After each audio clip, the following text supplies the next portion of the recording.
రాముడి హృదయం అనేది ఎలా ఉంటుందో రామాయణంలో ఒక్క సంఘటనలో మనం చూడొచ్చు. రామ రావణ యుద్ధం అత్యంత భయంకరంగా సాగుతోంది. దాన్ని వర్ణించడానికి కవులకి ఎలాంటి మాటలు రావట్లేదు. గగనం గగనాకారం సాగర సాగరోపమః రామ రావణయోరు యుద్ధం రామ రావణయోరివా. రామ రావణ యుద్ధం అనేది అట్లా ధీర గంభీరమైనటువంటి స్థితిలో జరిగినటువంటి ఇరువురు యోధుల యొక్క యుద్ధమే అది.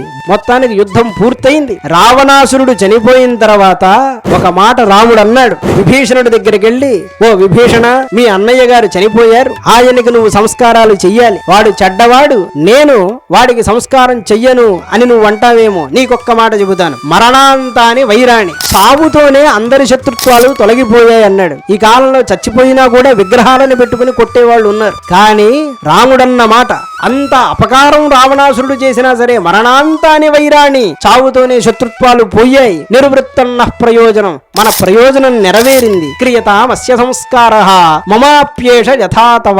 నీకు రావణాసురుడు ఎట్లాంటి వాడు, నాకు కూడా అట్లాంటి వాడే విభీషణ. ఈ సమయంలో ఇక శత్రుత్వాలకి తావులేదు, కనుక నీవు ఈ రావణాసురుడికి సంస్కారం చేయవలసిందన్నాడు. ఇది కదా సర్వభూత హితత్వం అంటే.